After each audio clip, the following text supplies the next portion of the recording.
Hello guys, this is the Med Dude, and today we're doing Edexcel IAL P3 October 2022. So let's get right to it. We have question number 1. So we have a function f of x, 2x cubed minus 4x minus 15 over x squared plus 3x plus 4. Show that f of x equals ax plus b plus c times 2x plus 3 over x squared plus 3x plus 4. So this is a long division. So we need to simplify this expression. So let's rewrite this over here. So we have, part A. So x squared plus 3x plus 4, that's what we're dividing by. And we're dividing the expression on top, which is 2x cubed. And as you can see over here that there is no x squared, so we can write plus 0x squared. So plus 0x squared minus 4x minus 15. So first, how do we get rid of the 2x cubed? We times this expression by 2x, so we will get 2x x 3x plus 4. So when we multiply this, we get 2x cubed plus 6x squared plus 8x. And this goes directly beneath our original expression. So plus 6x squared plus 8x. And then we take away these values. So when we take away this, so you can see that the 2x squared gets cancelled. And we're left with 0 minus 6 is minus 6 x squared plus, so minus 4 minus 8 is minus 12, and then this goes beneath, so minus 15 is now taken beneath, and on the top we put 2x. So we have this. Next, how can I get from x squared plus 3x plus 4 to minus 6x squared? We multiply by minus 6, so this becomes minus 6 multiplied by x squared plus 3x plus 4. So we get minus 6x squared minus 18x, and then minus 6 times plus 4 is minus 24. Then again, we put it on the bottom. So minus 6x squared minus 18x minus 24. Now, again, we take away this expression. So we will get, so minus 6 minus minus 6, which is plus 6. So this will cancel, right? Then we have minus 12 minus 18x, and this will be plus 18, so we will have 6x. So 6x, and then similarly minus 15, take away minus 24, this will be plus 24, and this will give us plus 9. So this is our remainder. So we have now 2x minus 6 on top. So what does our expression now look like? So we have f of x. Now we know the expression that we divide, we know that this is now, when we simplify this expression, we get something like, we get 2x minus 6 and plus the remainder over the quotient, so 6x plus 9 all over x squared plus 3x plus 4. But we're not done there. We need to still simplify. So we have 2x minus 6 plus 6x plus 9 all over what we divided by 3x plus 4. Now, the question wants us in the form 2x plus 3. So let's see if we can simplify this further. So 6x plus 9, there's a common factor of 3. So let's take 3 out, so there'll be 2x plus 3. So now we can rewrite our equation, function as 2x minus 6 plus 3, 2x plus 3, all over x squared plus 3x plus 4. So where are the marks here? The 4 marks. So we have 1 mark for just doing the long division. So we have 1 mark for just doing the long division. And then we have 1 mark from getting 2x, so A1 over here. and then we get 1 mark for getting -6, and then 1 mark for getting the 3. So these are our 4 marks. Now let's look at part B. Hence find the integration for the limits upper limit 5 and lower limit 3 of f of x dx. And they want it in the form p plus l and q, or p and q are integers. Okay, let's see how we can do this. So part B, let's do part B over here. So part B, so we have a function now. So they're asking for the integration of limits 5 to 3, f of x dx, right? So now we can rewrite this as 5, 3, 2x minus 6 plus 3, 2x plus 3, all over x squared plus 3x plus 4 dx, right? Okay, so the first one's easy. The first expression, this just becomes 2x squared over 2, right? And then -6 just becomes -6x, right? Now let's look at this expression. Plus, now the 3 stays where it is. The 2x plus 3, we're going to stay as it is, because we're actually trying to integrate the one at the bottom, which is x squared plus 3x plus 4. And the way we integrate any expression, so this expression, if we were to integrate this, x squared plus 3x plus 4, we would get ln x squared plus 3x plus 4. And then we would also times by the denominator's derivative, which would be 2x plus 3. We were timesing by. So in this case, we do the same thing. So let's see. Sorry, we would divide by it, not times, divide by it. So we would get this. So we get ln x squared plus 3x plus 4. And then we divide by its derivative, which is 2x plus 3. So you can see over here that this current expression, we had 2x plus 3, and this 2x plus 3 cancels out. And then we're left with the resulting integration, which is 2x squared divided by 2 is x squared minus 6x plus 3 ln x squared plus 3x plus 4. And the limits are 5 and 3. Right? So now let's substitute them. So we get 5 squared minus 6 times 5 plus 3 ln 5 squared plus 3 times 5 plus 4, right? And take away the same thing, but we substitute 3 squared minus 6 times 3 plus 3 ln 3 squared plus 3 times 3 plus 4. Okay, now let's simplify this. So this is obviously 25 minus 30. So this is going to be minus 5, right? So we have minus 5. Now this is 25 plus 15 plus 4. So that's going to be, so 25 plus 10 is 35 plus 5 is 40. 40 plus 4 is 44. So plus 3 ln 44, right? And now we take away, let's check this side, this is 9. This is 9, take away 18, which is just minus 9.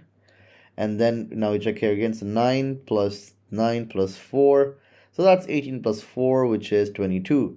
So plus 3 ln 22, right? Now we can simplify this even further. So we can see this is minus 5 minus 9, which is plus 9. So we have minus 5 plus 9, which is 4, right? So we have 4. Now we have two expressions. We'll have plus 3 ln 44 minus 3 ln 22, right? Now, because of the subtraction rule for logarithms, we get 4 plus, the 3 stays where it is, we get 3 ln, we get 44 divided by 22, right? Because we're taking away a logarithmic expression with another logarithmic expression, and they have the same base, so we can do this. So we get 4 plus, so what's 44 divided by 22? 44 divided by 22 is 2, right? So we have 3 ln 2.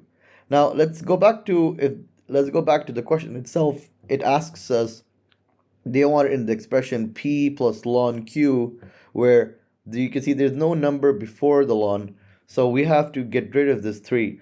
The way we get rid of this 3 is putting it up in the power. It's called the power rule. This gives us 4 plus ln 2 cubed. Now this can be written as 4 plus, so 2 cubed is equal to 8. 2 times 2 is 4, times 2 is 8, so ln 8. So this is our final answer that we can put over here. This is our final answer. Now let's see where we can get the marks here. So the marks we get are, so the 5 marks are obviously 1 mark.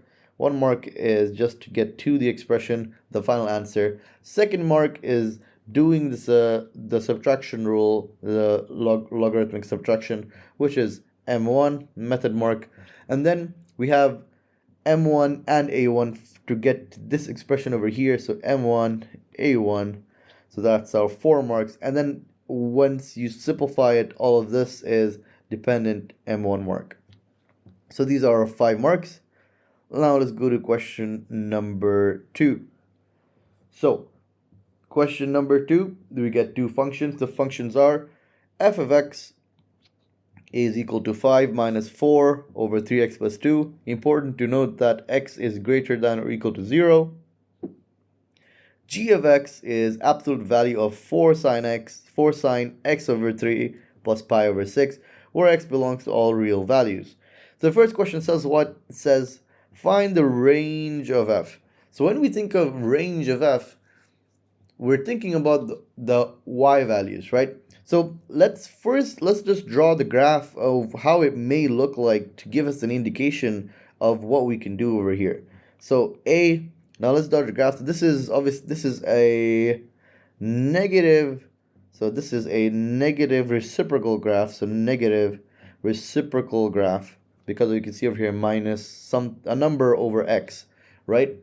So what does a negative reciprocal graph look like? So we know a positive reciprocal graph looks like this. So this is positive. So a negative one would look like the other way. So it'll be flipped. So it'll look like this, right? Then we have plus 5 over here. So now we know that we're shifting this graph up by 5. So we're shifting this graph up by 5. So it looks something like this, where we do no longer have our axis as our asymptote, the horizontal asymptote, which will be y equals 5. So we now know that the upper limit is going to be y equals 5, right? So we know that our f of x so far cannot be 5, right? It has to be less than 5. Now we don't know the lower limit. So we now need to find the lower limit. So the way we can find the lower limit over here is that I want to find the lower limit where, in this case, we want to know the graph which is greater than or equal to 0. So we are not concerned about anything before 0. So the lowest limit we're going to have is when x equals 0, right? When x equals 0. So what is the function's value when x equals 0? So what we can do over here is we can just substitute x equals 0 into the equation, right? So we get f of 0. So what's the expression over here? It's 5 minus 4 over 3, which is 3 times 0 plus 2. So 3 times 0 plus 2. So this equals what? So we have 5 minus, so 4 over 2, which is just 2. So 5 minus 4 over 2, which is 3. So 5 minus 2 actually, which is equal to 3. So our function when we're looking at the 0, when we sub in 0, is equal to 3, right? And now let's look back to the key condition over here, is that x can be equal to 0, can be greater than or equal to 0. So our function is also going to be greater than or equal to 0, right? So not 0, sorry, 3, not 0, 3. Okay, so what's our range over here? The range is the y values that we have seen over here, 3 greater than or equal to f of x, which is less than 5. So we get 2 marks for getting we get 1 mark for getting one of the values. So let's say you get one value, you get 1 mark, and A1, you get your second mark, right? Now, let's look at part BI. Part BI says what? Now we need to find the inverse of the function. The easy way to do this is just swap the variables, or swap the x and y, and then you find, I'll show you. So we have the part BI. So we have f of x, so I'll just show you over here. Instead of f of x, I'm going to write y. So we have y equals 5 minus 4 over 3x plus 2. But now we just swap the variables. So now this becomes x equals 5 minus 4 over 3y plus 2. And our job here is to find y. What does y equal? We need to make it the subject. So how can we do this? So let's bring the expression to the other side. So we get x equals, so rather let's go back. This would be 4 over 3y plus 2 equals 5 minus x, right? Now, do you see here, this is an expression. We can multiply both sides by 3y plus 2, both sides. So we will get 4 equals 5 minus x multiplied by 3y minus 2, 3y plus 2. Now, note here, we don't need to expand. We don't need to expand because we already have y on its own, right? We already have y on its own. So we can just now divide both sides by 5 minus x. So we will get 4 over 5 take away x equals 3y plus 2. Now we just need to find y on its own. So we subtract both sides by 2. So we have 4 over 5 minus x minus 2 equals 3y. Now we divide the entire expression by 3. So 1 over 3, the whole expression, so 4 over 5 minus x minus 2.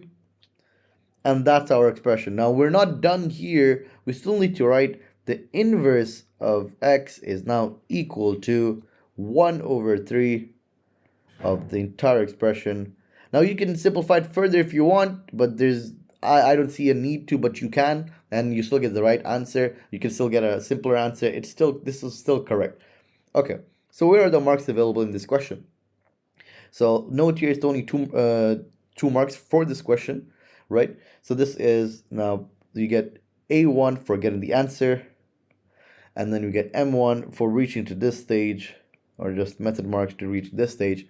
Now let's go back to the question where it says, write down the domain of f inverse. Now, if you remember, the domain of the inverse is actually equal to the range of f itself. And we have already worked out the range of f, which is in part A. So part BII is actually free mark, which is B1, which it's just going to be the domain, which is obviously the x values, which is, so we just replace the f of x with x, and this is our domain.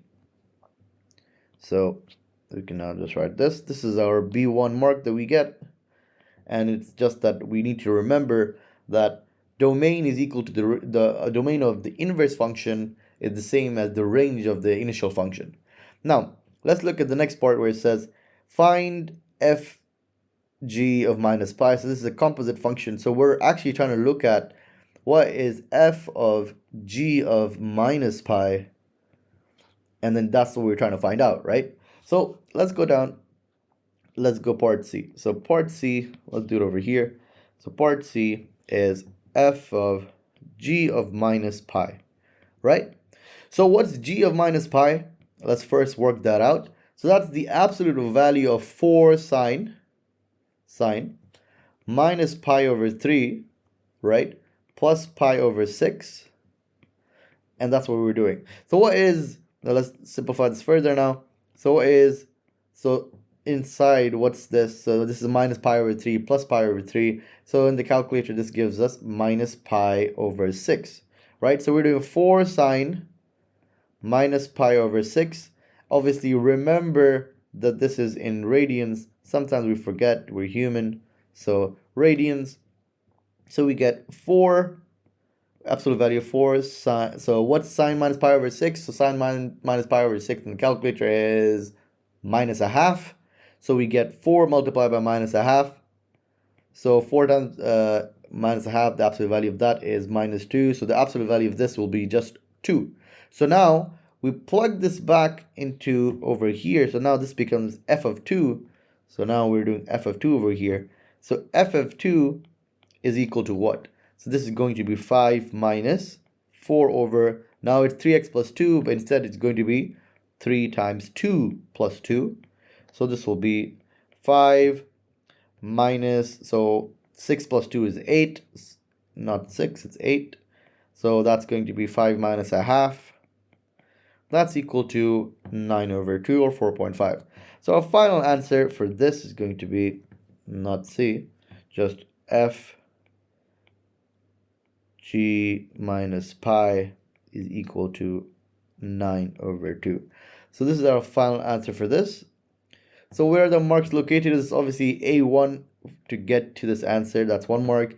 Then we get M1 for working out or figuring out that it's equal to 2, the g of minus pi.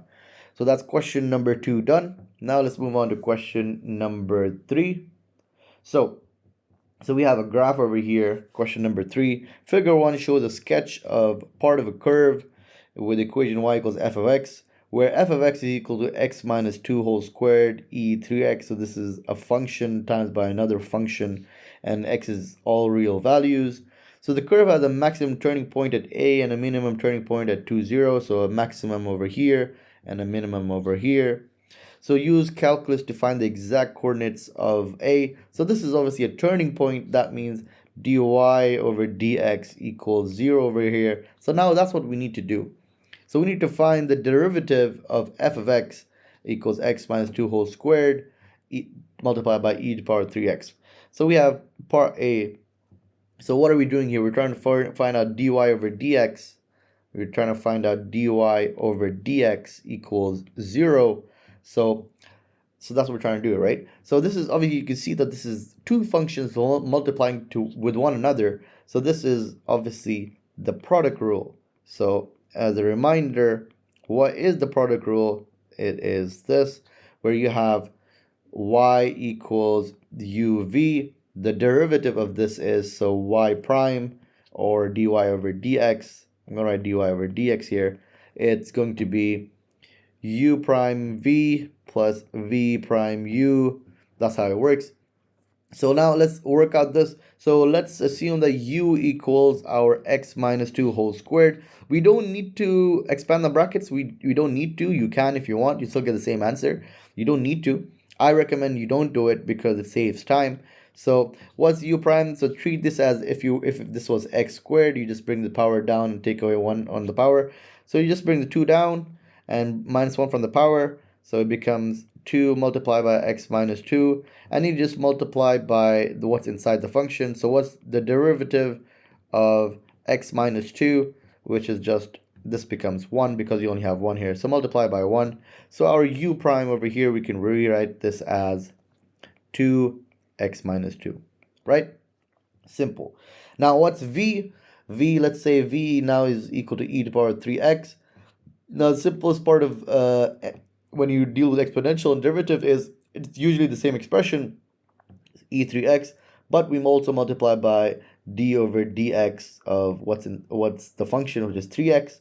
So our v prime is equal to, so 3 times e3x, because we know this is equal to 3. So we have our values now. So all we have to do is now do f prime x. So derivative of x is equal to, so we're doing we're doing u prime v. So u prime v is 2x minus 2 multiplied by e3x. So this is going to be 3x plus, now v prime is over here, so 3e 3x, and we're multiplying by what? We're multiplying by u, and u is this, so we're multiplying by x minus 2 whole squared. Right? Are we done here? No, we need to now equate this to 0. Now, can we simplify this further before we do anything? Because we're trying to find out x, so it's always easier if we can simplify this. If there's anything common, let's take out a factor. Now let's see if there's any common factor. You can see that let's see. So there's e3x in both, e to the power 3x in both terms, and there is x minus 2 in both of them. This is squared, so we have one more. So if you can't see it, let me show you that 3e3x, this can be written as x minus 2. So you can see that we at least have one x minus 2 common in both of them, so we can take them out. So I'm going to take out 3x, x minus 2. So how do we get from here to here? Is we just multiply by 2, right? Okay. Now how do I get from e to the power 3x times x minus 2 to here? We're doing plus 3, and then we have another x minus 2 remaining because we took it out, so x minus 2 over here. So that's what we're left with. Now can we simplify this? Let's simplify this a bit further. So this now equals 0, so we have in the bottom 2 plus 3x minus 6, so this is 3x minus 4. So we have our equations now. We have e to the power 3x, x minus 2, 3x minus 4 equals 0. So now we know that the intersections are happening at a certain these point, the certain point, right? We already know that it intersects at 2, 0, right? We can see this already in the graph itself. So we know that we cancel out this one. So now we're left with e to the power 3x equals 0, right? And 3x minus 4 equals 0. Now, just as a reminder that when we have e to the power 3x equals 0, we don't get an x value that is relevant in this question. So we ignore the e to the power 3, we can get rid of it. Now, so the only factor we have left with is 3x minus 4 equals 0. So x equals 4 over 3, right? So are we done here? No, because they're saying exact coordinates. So now we need to find y. So how do I find y? So f of x equals, what is it equal? It equals x minus 2 whole squared e to the power 3x, right? So this is going to be, so f of 4 over 3 equals, so 4 over 3 take away 2 whole squared multiplied by e to the power 3, 4 over 3. So let's simplify this. So what's 4 over 3 minus 2? That's going to be 2 minus 2 over 3 whole squared e to the power, so 3 times 4 over 3 is just e to the power 4. So this is going to be 2 over, no, not 2, 2 squared, so 4 over 9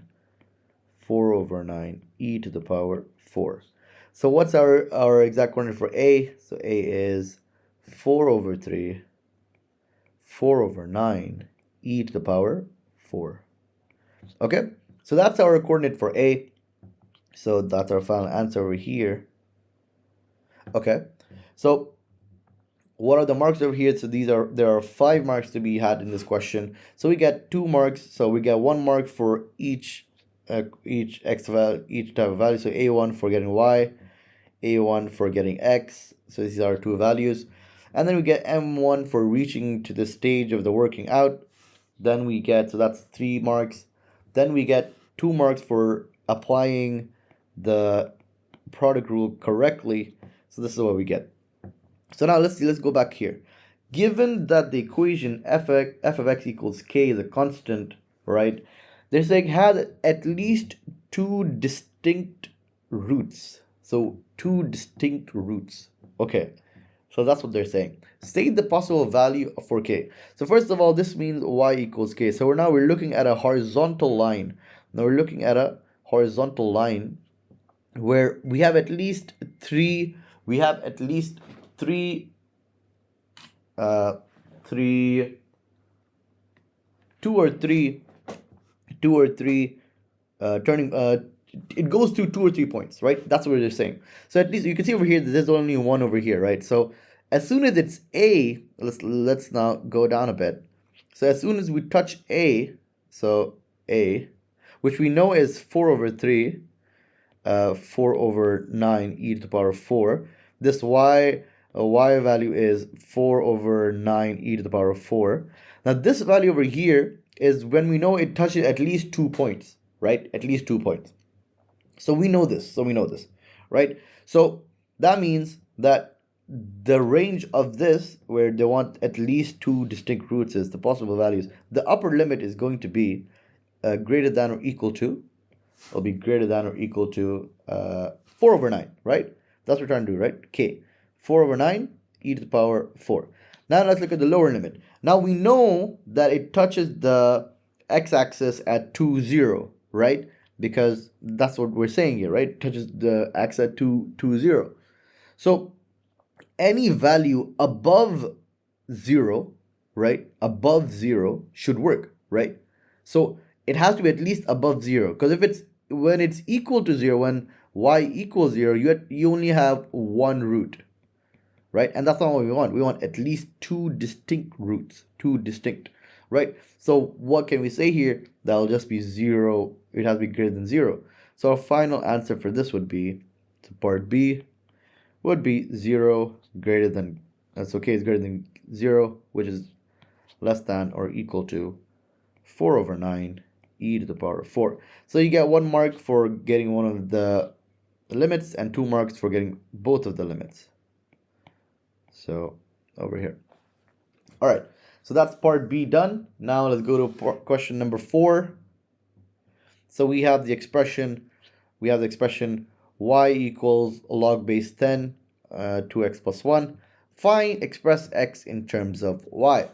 Now if you remember, there's a neat trick over here, or not trick, rather, it's the way you convert, is that we can rewrite this. So if we have the expression x equals log base a of n, we can interchangeably write this as a to the power x equals n.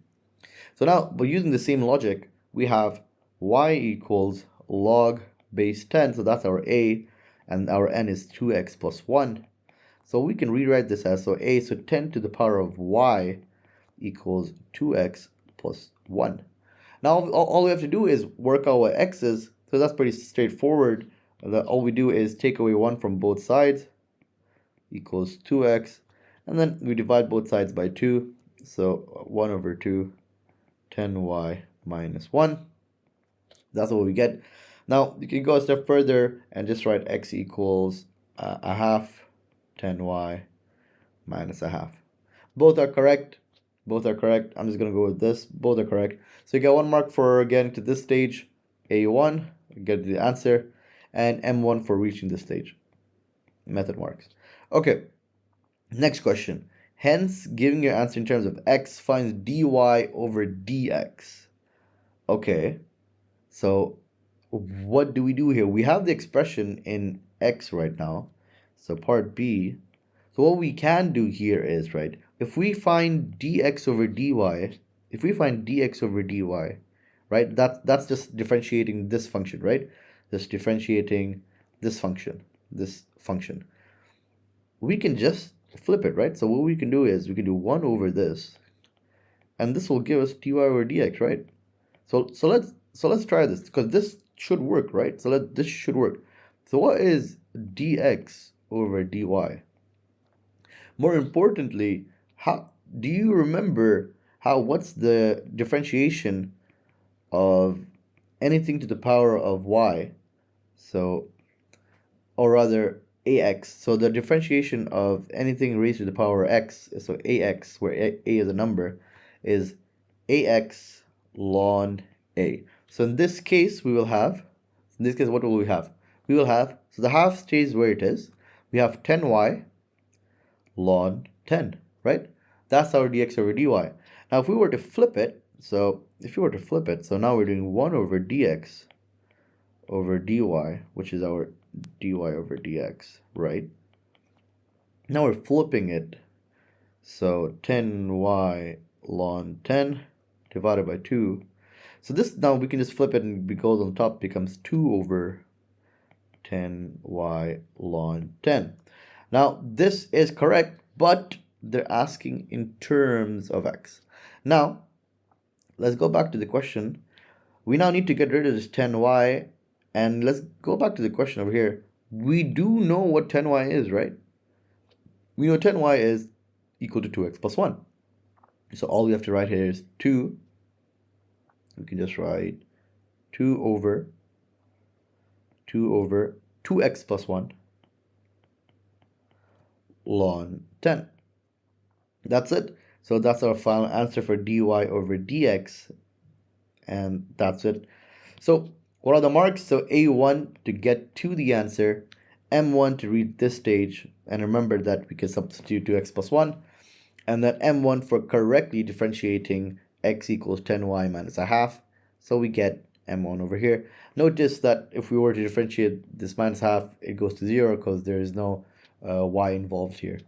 So just as a, because sometimes people forget. So now we have question number 5. So question number 5, let's look at question number 5. So we have a figure here where it says the profit made by a company in P millions and T years after the company has started trading is modeled by the equation P equals 4t minus 1 plus 3 over 4 ln t plus 1 over 2t plus 1 squared. Big expression. So the graph of P against T is shown, which we just seen. So it goes from here. So this is the profit, right? So there's, you can see over here that it breaks even over here, and it starts initially at a loss and then goes to a profit. Okay. Show that exactly 1 year after it started trading. So we're looking at T years. So this is when T equals 1. So that's important. The company has made a loss of,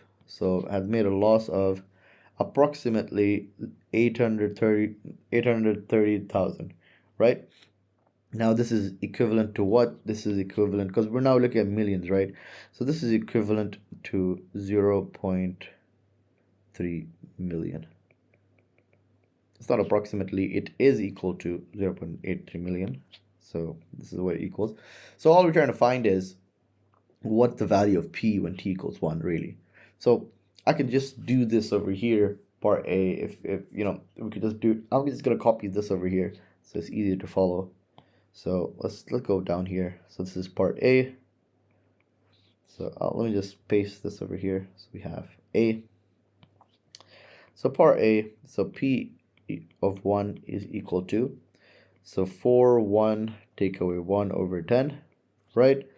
Plus 3 over 4 ln t plus 1, 2, not t, sorry, 1 plus 1, which is 2, over 2 times 1, which is 2, plus 1 is 3 squared. Okay. So this is now equal to what? So 4 minus 1 over 10 is 3 over 10. So 3 over 10 plus 3 over 4 ln 2 over 3 squared, which is 9. So 2 over 9. So now let's put this into the calculator. So we get P of 1 is equal to minus 0.82811, and it keeps on going, million. And since it's so we can say, because it's going in a negative, right? So which is consistent, right? You can see over here that it's consistent going downwards, right? So we can say that P of 1 equals minus 0.828 million, right? And since P is negative, that means we have negative profit, which is what a loss is. So a loss of 828,000 pounds. And so that's our final answer. So to state that it's negative and it's a 828 around there, that's our A1. And then just substituting and getting to this stage is method 1. Okay, let's look at part B. A manager of the company wants to know the value of t for which p equals 0. So they're saying, where is this value over here when we break even?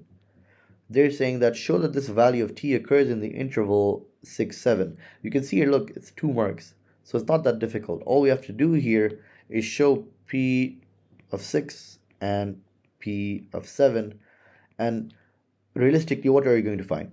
If you see over here that p of 6 is probably beneath 0, and we're going to see that p of 7 is greater than 0. That's what we're going to find just by looking at this graph, because this is the t is less than 7, so that's what we should expect, right? So now let's see if we can figure this out. So part B, all we have to do is find p of 6, so p6, so 4 times 6 minus 1, 6 minus 1 all over 10 plus 3 over 4 ln. So this is going to be 6 plus 1 all over 2, 6 plus 1 whole squared. And that's that, right? So now let's put this in the calculator and we get a value of, so 4 times 6 minus 1 over 10 plus 2 over 4 ln 6 plus 1 over, so whole squared now, 2 times 6 plus 1. And we get a value of minus 0.08799, right? Now I'm going to just copy this entire thing, duplicate it, because it's simple, and just do now p of 7, and just now replace all of these by 7s. So makes my job easier. So what's this? So now I'm just going to change all the 6's to a 7, and we get 0.1975, right? So now this next statement is very important, it's very common as well. You have to say that there is a sign change. There is a sign change in the interval 6 to 7. So, close brackets, sorry, 6 to 7. So the root lies in it. So root lies in this interval. So the root lies in it. So this is very important to state. So this is our answer. So we get M1 for reaching these two values, and then A1 for this expression. Right? Okay. Let's look at part C now. Part C says, show that the equation p equals 0 can be expressed in the form t equals 1 over 4 plus 15 over 8 ln 2t plus 1 whole squared plus over t plus 1. So what are we trying to find here? We're basically trying to find this t, aren't we? That's what we're trying to find. Let's go back down. Let's look at this. So part C over here. So we can write 0 equals 4t minus 1 over 10 plus 3 over 4 ln t plus 1. Yeah, t plus 1 all over 2t plus 1 whole squared. Now there are many ways to do this. I'm going to do what I prefer, which is just multiply everything by 10 first. So we get 0 equals 4t minus 1. And then we get 30 over 4, which is 15 over 2. So 15 over 2 ln t plus 1 over 2t plus 1 whole squared. So that's what we're doing over here, right? Next, I'm going to make t the subject here, so everything shifts to the right, so to the left, so it becomes 1 minus 15 over 2 ln t plus 1 2t plus 1 whole squared equals 4t. So now I'm going to divide both sides by 4. So we get 1 over 4 minus, so when you divide by 4 in the bottom, we multiply by 4. The denominator, so 2 times 4 is 8. So ln t plus 1 2t plus 1 whole squared equals t. So are we done here? No, we're not, because they have plus, and you can see this is flipped. The bracket is flipped. So how can we do this?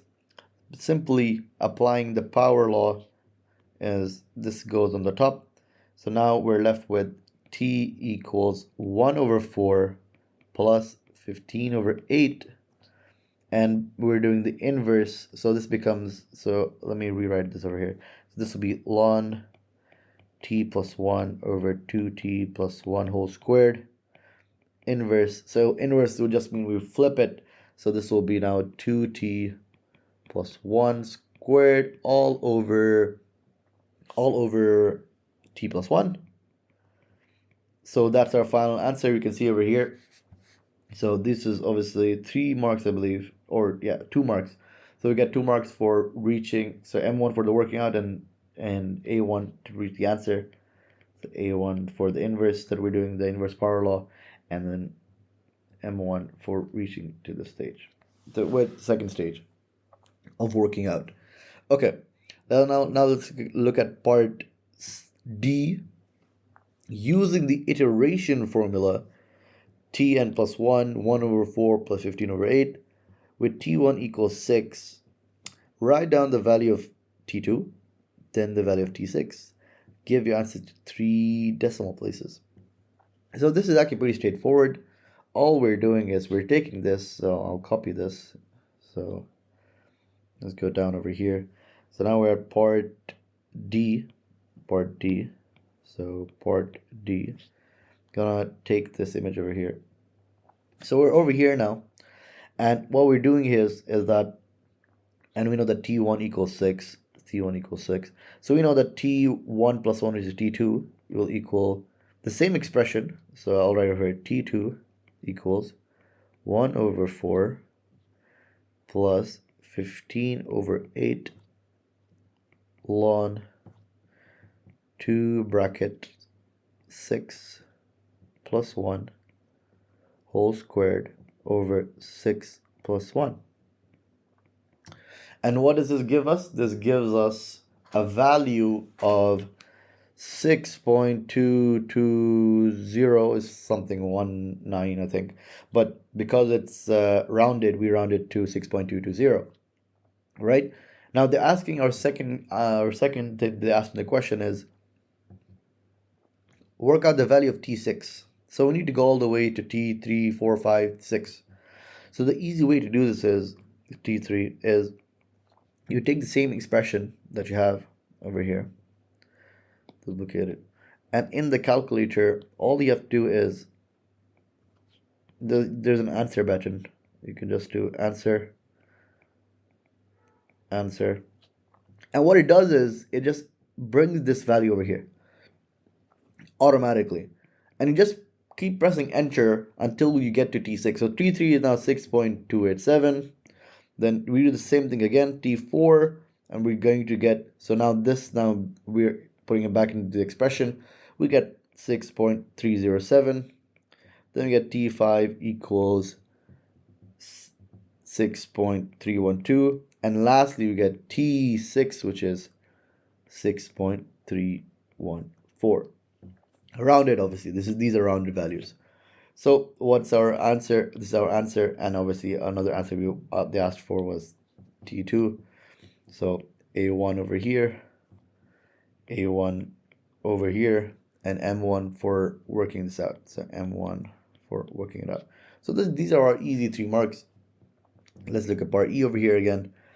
Hence, find, according to the model, how many months it takes in total from when the company started for it to make profit. So that's basically when. That's when P is greater than 0, or it is equal to 0, right? Or just above when equals 0. And we worked out that P equals 0 is probably in the range 6 to 7.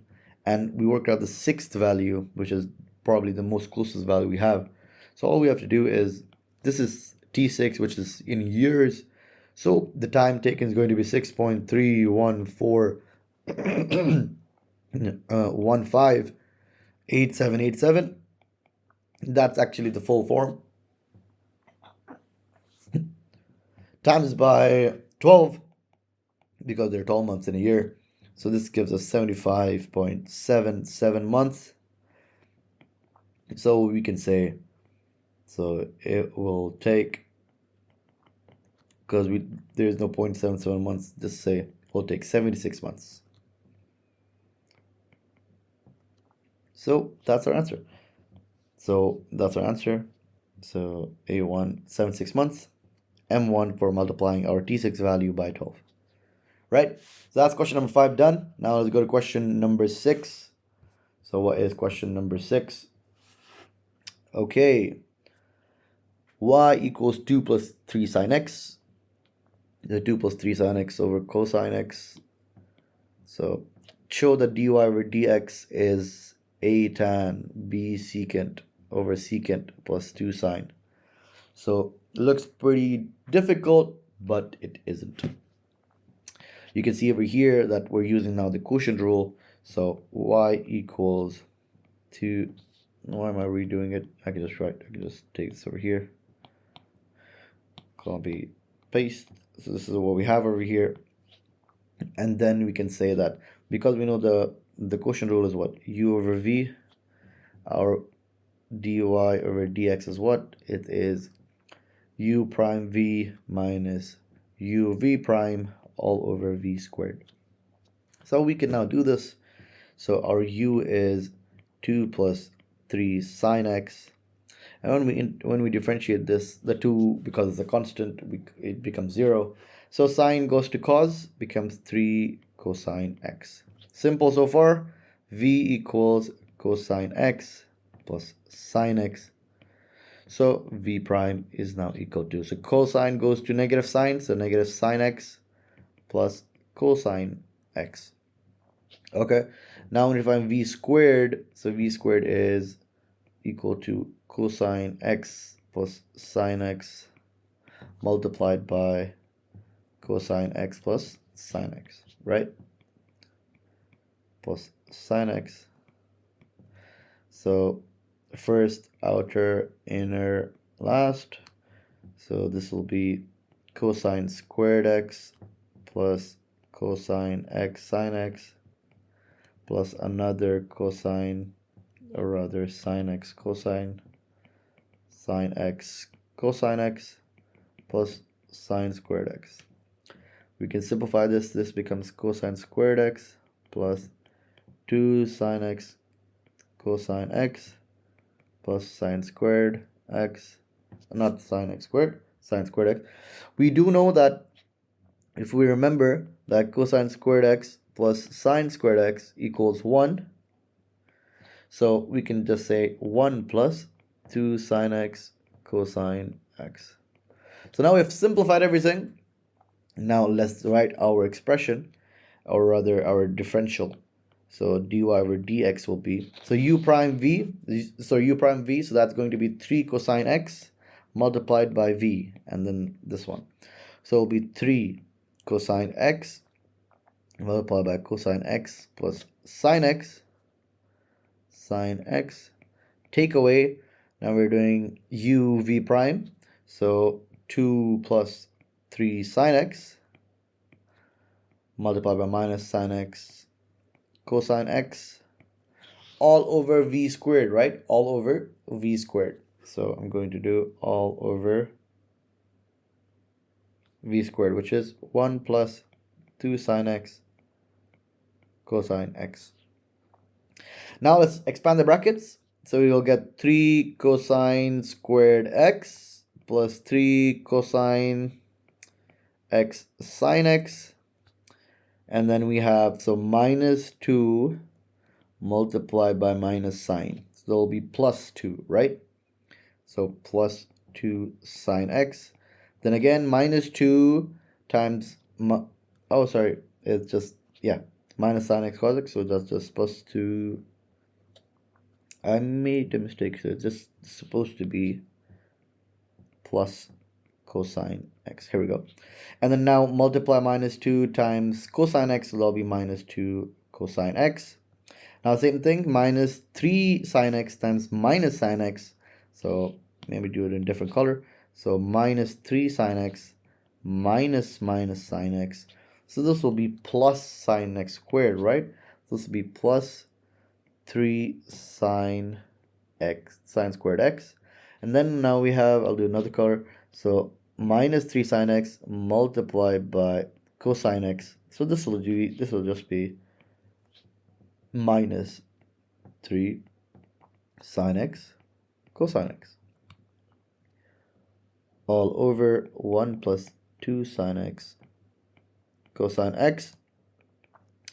Let's see if we can simplify anything. So we can see over here that, so we have 1 cosine squared term, that's fine, we can't simplify. We have 1 2 sine x, 1 cosine, that's fine, and 1 3 sine squared x. Okay, so we can't simplify this any further in that sense. Is there anything else we can do over here? Let's see. We have 3 cosine x sine x, right? We have another takeaway sine x cosine, which is multiplication is commutative, so we can take them away even if they're the same order, because we're the same expression. So we can get rid of 3 cosine x and this one. So now we're left with wait, we can simplify anything further. We have 3 cosine squared and 3 sine squared. So that's the same thing as saying 3 multiplied by cosine x squared plus sine squared x, which is equal to 3 times 1. So we have now 3 plus 2 sine x minus 2 cosine x all over 1 plus 2 sine x cosine x.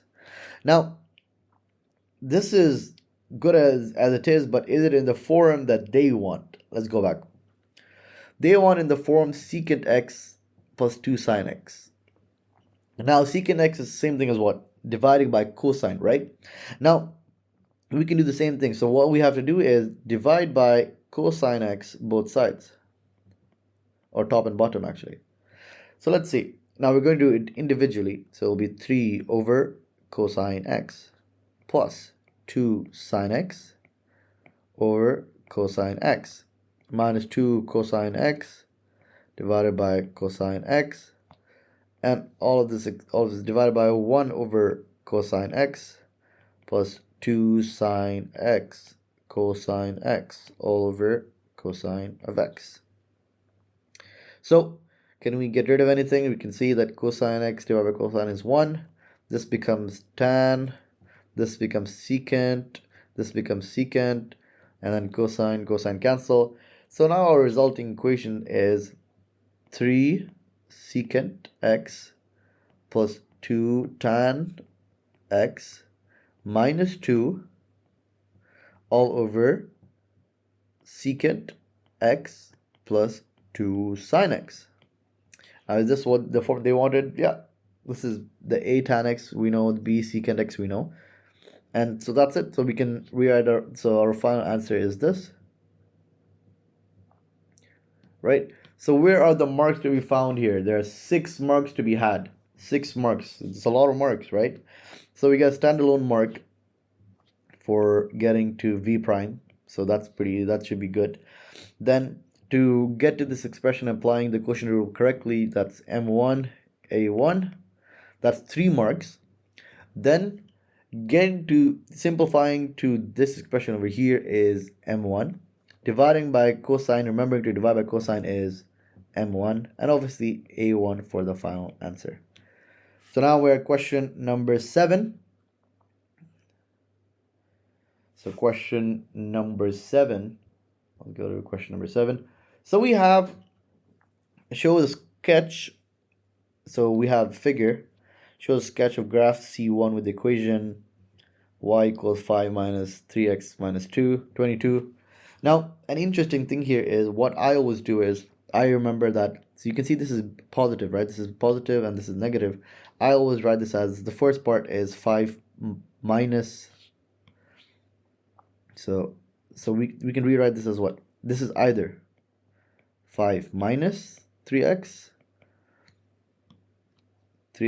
minus 22, or this is the same thing, 5 plus 3x minus 22, right? So this one is obviously 5 plus 3x minus 22, sorry, yeah, 22.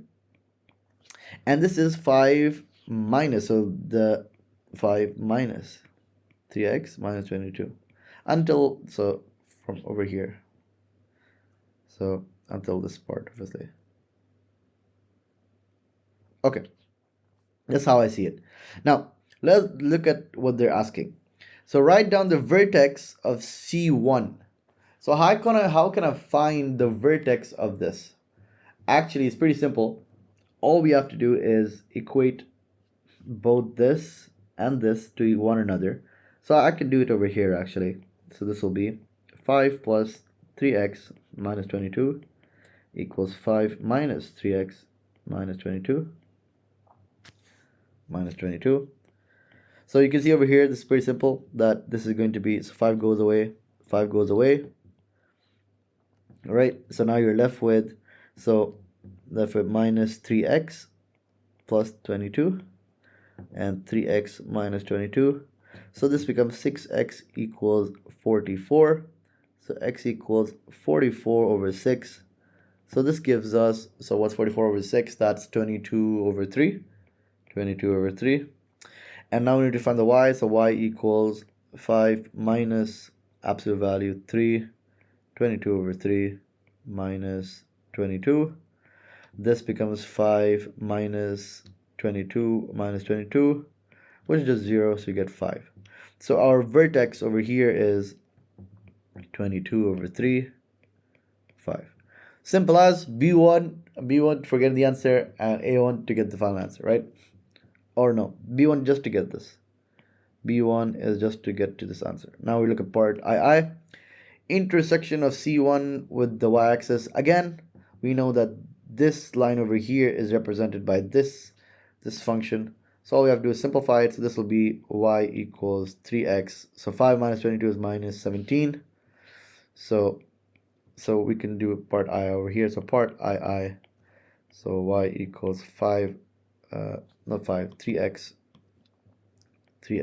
minus 17. So the intersection is at 0 minus 17. So these are our y-intercepts. This is our second mark of this question. Now, find the x-coordinates of when C1 intersects with the x-axis. Again, pretty simple. We just equate these two to 0. So I'll do over here, part B. So or rather here, part B. It's either when 5 plus 3x minus 22 is equal to 0, or it's either when 5 minus 3x plus 22 equals 0.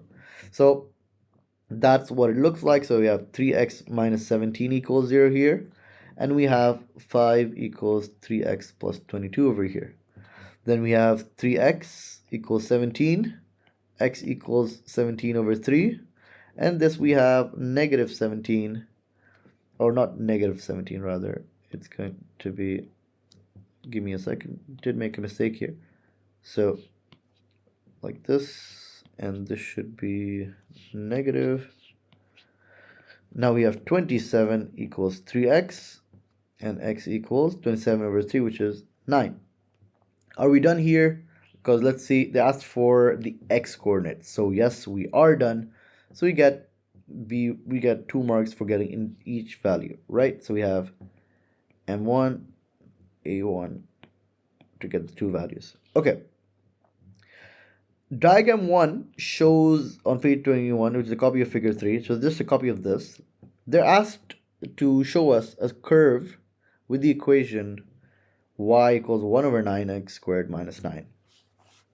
So identify clearly the coordinates of any points of intersection C2 with the coordinate axis. So let's go over here. Let's do part C over here. Let me show you over here. So part C is over here, right? So the first thing we need to know is what are our x-intercepts. We know that the y-intercept is what? Minus 9, right? 0, minus 9. Because it's minus 9 over here, right? So y equals 1 over 9 x squared minus 9. Now let's work out the x-intercepts. Because we know it's going to be a U-shape. It's going to be a U-shape. But we need to know where exactly. So let's do that. So this will be 0 equals 1 over 9 x squared minus 9. This becomes x squared over 9 equals 9. X squared equals 81. So x equals root 81 plus or minus. So our roots are plus or minus 9. Right? So our roots are either minus 9, 0 and 9, 0.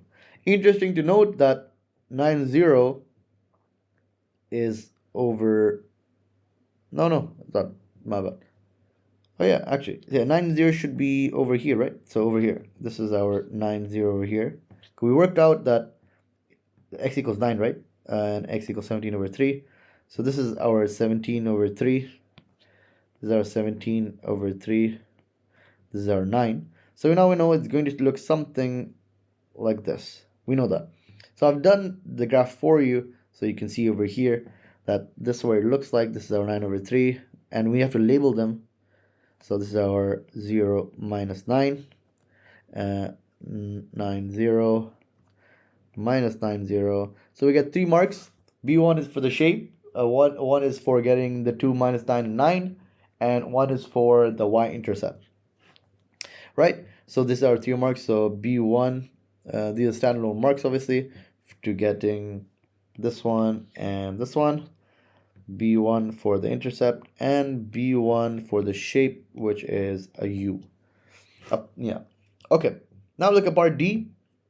It says, find the coordinates of the points of the intersection of C1 and C2. So what are we asking for here? They're asking about the intersection. So we now know it intersects here, right? So if we go back down here, we know that it intersects over... I'm going to do it another color. So it intersects over here and over here. So maybe you'll forget, but we do need to state that they intersect at 9, 0. This gives us 1 mark on its own. This gives us B1. So if you forget it, that's a easy mark to lose, right? So now we need to find this one, right? We know that this line over here we said is represented by y equals 3x minus 17, correct? So all you have to do is equate them. All you have to do is 3x minus 17 equals x squared over 9 minus 9. So the 9 goes to the other side, becomes 3x, what? 3x minus 8, right? 3x minus 8 equals x squared over 9.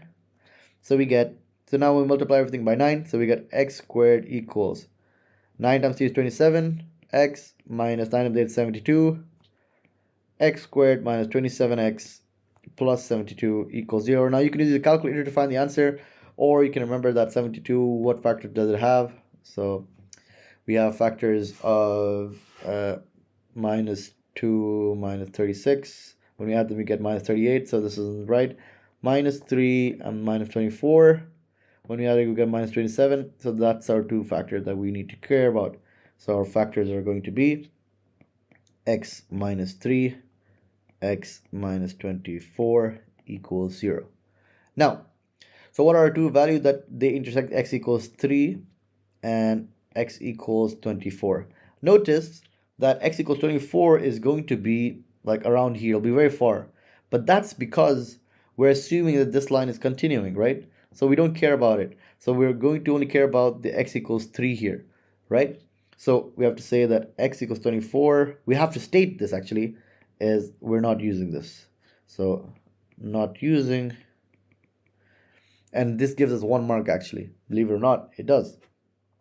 So now we have x equals 3. Now we need to find what? We need to find the y values. So y equals 3 times 3 minus 17. That's 9 minus 17. So y equals what? Minus 8, right? 8. So our second intersection is at 3 minus 8. Okay, so what are our marks here for this part D? It's a B1 for getting intersect at 9, 0. And then we get, what are the other marks? So we said A1 for this. To get the final answer, you get M1, dependent M1 for this. And then for saying is we can't use it for x equals 24. That's 1, 2, 3, 4, and then 1 mark for getting to this factoring over here. Okay, now we go to question number 8. Question number 8. So, question says, express 8 sine x minus 15 cosine x in the form r sine x minus alpha where r is greater than 0 and 0 is, so alpha is greater than 0, less than pi over 2. Give the exact value of r and give the value of alpha in radians to four significant figures, not 3, 4 significant figures, and in radians. So it's very important you remember this. So how can we do this? Like, pretty straightforward. If you remember, I'll remind you to find r. Pretty simple. A is usually r squared is equal to these two squared. So 8 squared plus 15 squared. So this gives us 64 plus 225. This gives us 289. And r squared equals 289. So r equals root 289. So equals 17. All right, easy, straightforward. We got r. Now, we need to now find our alpha. Now, if you don't remember, you can use the formula booklet, which is given to you, provided. How do I find x minus alpha? This is going to be r multiplied by sine x cosine alpha minus r cosine alpha x sine alpha. Now, this expression r cosine alpha is equal to 8. This expression r sine alpha is equal to 15, as we can see over here. So let me just copy this, show you over here side by side. Nope, side by side. Okay, so you can see here that r cosine alpha, so r cosine alpha equals 8, and r sine alpha equals 15, right? So to find alpha, we can just do the following. We can do many things, but the easiest thing we can do is r sine alpha divided by r cosine alpha equals 15 over 8. You can see that the r disappears. Now you're left with tan alpha equals 15 over 8. You can alternatively find cosine alpha, sine alpha. It's the same thing because we know r. But let's say you got this wrong for some reason, then your answer for tan alpha will be wrong as well. So it's pretty safe to stick with tan. So alpha equals tan inverse 15 over 8. And make sure it's in radians. Make sure radians. Okay? So don't forget. So we get 1.0808, and they wanted to 3, let's go back, 4 significant figures, so that's going to be 1.081 to 4 significant figures. So our r 17, so we get b1 for this, just getting this, and we get a1 for this, we get m1 for getting to this expression over here, and yeah, that's it. Okay, so now they tell us that there's an expression f of x equals 15 over 41 plus 16 sine x minus 30 cosine x. X is greater than 0. So find the minimum value of f of x. So first of all, we have to now figure out something. So f of x is what? Is equal to 15 over 41 plus what? You can see this is similar, right? We have 8 plus sine x minus 15 cosine x. Now we have 16. So it's 2 times the current expression, 8 sine x minus 15 cosine x. So that's the first thing we need to remember. So I'm gonna go here and copy this. Go to part BI. So part BI, we need to find the minimum value. So okay, we need to now find the minimum value of this. This can be written as 15 over 41 plus 2 times 17 sine x minus 1.081, right? Because we have already figured this out. How do I find f minimum? That's going to be 15 over the largest value, right? The largest value you can find over here. It's that same thing as saying 15 over 41 plus 2 times 17. And when this expression is the largest, this means sine of this expression, whole expression, is equal to 1, right? That's when it's the largest. So that's when it's the largest. So we get 15 over 41 plus 2 times 17, that's 34. 15 over 41 plus 34, that is 15 over 75, which is 1 over 5. That's our minimum value. So this we get, so this is our minimum value, this is our A1 for this, and M1 for understanding that we're using the expression that we figured out in part A. Now, smallest x value at which this minimum value occurs. So smallest x value. Now we're looking at x. Where's x? X is over here. So part II is just when sine x minus 1.081 is equal to 1. That's it. So how can we figure this out? How can we figure this out? Just inverse, take the inverse. So x minus 1.081. And you may remember sine of inverse. Make sure it's in radians. First of all, radians. Okay. So sine inverse of 1 is very simple. It's pi over 2. So x minus 1.081. You can use the calculator as well. So pi over 2. And x equals pi over 2 plus 1.081. Let's go back to what they want. The smallest value. So let's just stick to 3 significant figures. That's usually the safest bet. That is 2.6518. I'm going to write x equals 2.65. All right, so that's our answer. That's our A1 and M1. A1 is getting to the answer. So A1 is this. And M1 is getting to using this. The figuring it out. We're using sine x minus 1.081 to figure out x. All right, now let's look at part C. State the y-coordinate of the minimum points on the curve 2f of x minus 5. Now they're asking for the minimum point. This is really simple. We know that f minimum is what? So to find the y minimum is going to be what? 2 f of x minimum minus 5. That's just 2 times what we know it's 1 over, well, the minimum value over here is 1 over 5, right? So you can see 1 over 5.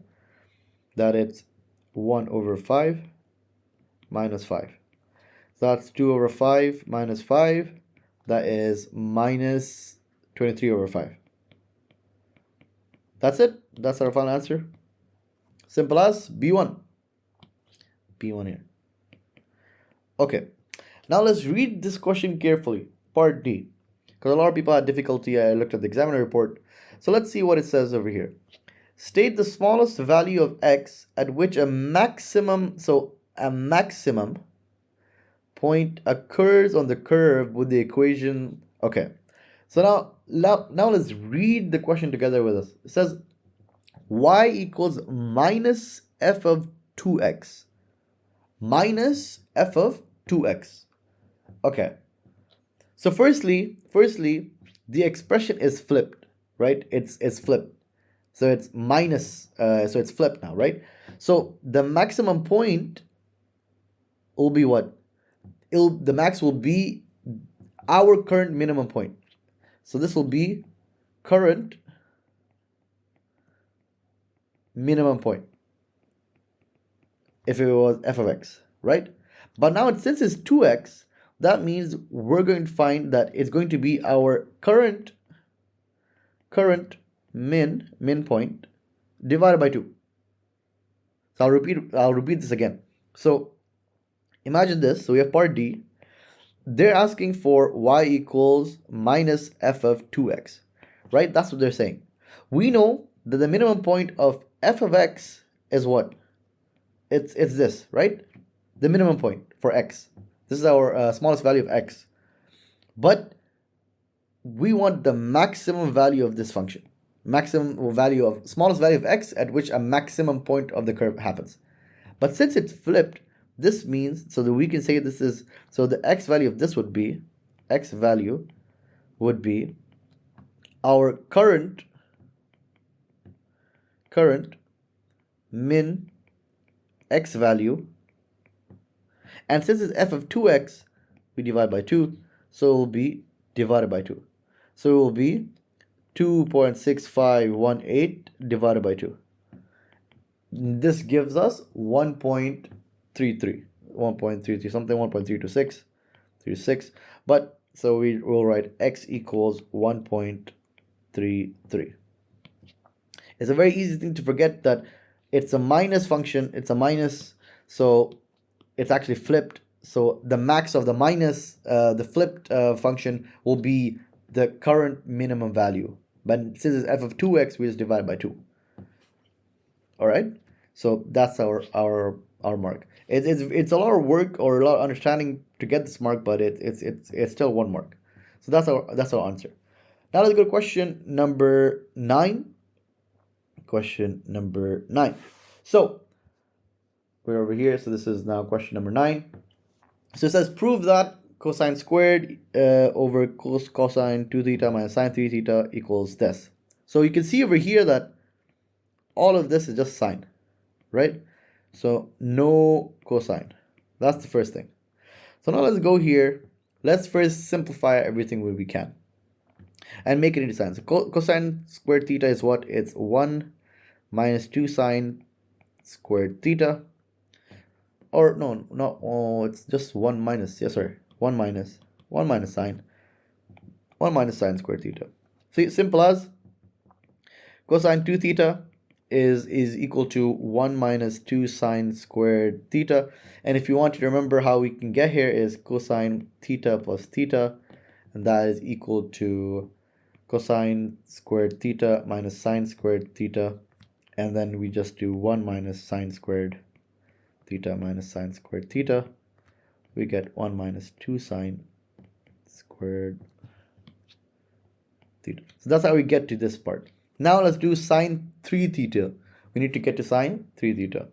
So what is sine 3 theta is equal to sine 2 theta plus theta. This is equal to sine 2 theta cosine theta. This is from the double angle formula. Cosine 2 theta when we have a plus b sine theta. Now firstly, what is sine 2 theta? Maybe you don't remember. It's sine 2 theta is equal to 2 sine theta cosine theta. And let's say you don't know how to get to this stage. This is just sine theta plus theta, which is sine theta cosine theta plus cosine theta sine theta. So we have 2 of them. That's how we get there, right? So maybe I'll note it down that maybe these things you should remember. That these things are, let's say, it'll help if you remember them more rather than you figuring it out every time. Okay, so we know this is equal to now 2 sine theta cosine theta multiplied by cosine theta plus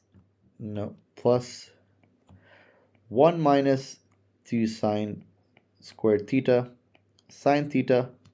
This is now equal to, now we just simplify everything. So this is 2 sine theta multiplied by cos squared theta plus sine theta minus 2 sine cube theta. Again, cos squared is equal to this. So 2 sine theta 1 minus sine squared theta plus sine theta minus 2 sine cubed. This gives us 2 sine theta minus 2 sine cube theta plus sine theta minus 2 sine cube theta. You can see that these two are common. So we get 3 sine theta, obviously this is common as well, minus 4 sine cube theta. Now we have all the expressions. We just now equate them. So this is now equal to 1 minus sine squared theta all over, so 1 minus 2 sine squared theta minus 3 sine theta minus 4 sine cubed theta. This is now equal to 1 minus sine squared all over 1 minus 2 sine squared theta minus 3 sine theta plus 4 sine cubed theta. Okay, now so we have this expression. Let's say we're stuck. What do we do now? How do we get to that state? How can we get to the answer.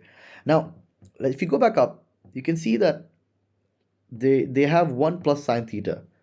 Now, the only way we can get 1 plus sine theta from this expression if we do difference of two squares. So if we do 1 minus sine theta, 1 plus sine theta, that's the only way we can get here, right? And then we cancel out 1 minus sine theta. Now, the only thing that makes sense to me here is that if they've gotten rid of the 1 minus sine theta, that means the 1 minus sine theta is underneath here, and this is the resulting factor that they've gotten rid of, right? So maybe if I highlight it in another color, so you can see that they have probably done this and then just cancel them out. We can do the same thing. We can say 1 minus sine theta, and this, the resulting expression from this is 1 minus 2 sine theta minus 4 sine squared theta. We don't need to complicate ourselves and try to figure out how do I get the factor of this and this. That if it's in the question, it helps us. So this is given. So these two things are given in the question. Let's use them to our advantage here. So now we can now get rid of 1 minus sine and 1 minus sine. Then we get over here our final answer, 1 plus sine theta, 1 minus 2 sine theta, minus 4 sine squared theta. Okay, so that's our answer. Now let's get part B. So part B says the expression, so let's say over here, part B, and it says 1 decimal place. So let's do this over here. Okay, so we know this expression is now equal to 1 plus sine theta all over 1 minus 2 sine theta minus 4 sine squared theta equals 2 cosecant. Now what is cosecant again? Cosecant is 2 over sine, right? So 2 over sine theta. Now we just cross multiply, we get sine theta 1 plus sine theta equals 2 times 1 minus 2 sine theta minus 4 sine squared theta. So this is just sine theta, forgot theta here, plus sine squared theta equals 2 minus 4 sine theta minus 8 sine squared theta. We take all the expressions to the positive sine squared. We get 9 sine squared theta. 9 sine squared theta plus 5 sine theta minus 2. Now this is equal to 0. Now this is equal to a quadratic expression. So we can say x equals minus b plus minus square root b squared minus 4ac. It's very important that you write this down to a, and not this, but like at least show that you're using the quadratic formula, because you can obviously use the calculator, but you have to still show that you're using the quadratic formula. So b squared is 5 squared minus 4 times 9 times minus 2 all over 9 and 2. So obviously you'll get two values. You'll get two values, and the two values are going to be equal to sine theta equals 0.269, it keeps on going, and sine theta equals minus 0.8249, keeps on going. So we'll have two different values. So let's see. So theta equals sine inverse 0.269, keeps on going, and this gives us 15.6 degrees to 1 decimal place, obviously 1 decimal place. And let's try over here, equals sine inverse minus 0.8249, keeps on going. When I say keep on going, you still use the same value in your calculator, so it's exact, right? Don't round off these values in the calculator. Only the final answer we round. So we get negative 55.58. So 55.6. So they want the range is what? 0 to 360. Okay, cool. So now let's figure this out. So let's draw our cast diagram. So CAST. So 0, 360, 90, 180, 270. So we have 15.6 over here. So this is our 15.6. I'm going to do over here 15.6. And it's positive, so our resulting line is going to be over here somewhere. And it's going to be 15.6 from 180. So our other answer will be 180, take away 15.6. Okay, so we know this. So this is now 15.6, and our other value is 164.4 degrees. Now let's look at this part. So we have negative, so let's go over here. Let me do it in red. So we have maybe a bit more. So we have negative 55, right? Negative 55.58. That's what we have over here, right? So that means this is going to be, because it's negative, so this will be 55.8 over here, right? So our values is going to be equals 360, take away 55.8, right? Because that's how we get from here to here, right? And then we have 180 plus 55.58, so 58. So theta values are equal to 255.6. So 235. No, this one is 304, obviously. 304.4 to one decimal place, and the other one is 235.6. So all our values are equal to 15.6 degrees, 164.4, 304.4 degrees, and 235.6. So this is our final answer for part B. Is this? And this is the end of the video. I hope you guys enjoyed the video. I'll be uploading more frequently. Hopefully I'm free now, and I'll see you guys next time in the next video.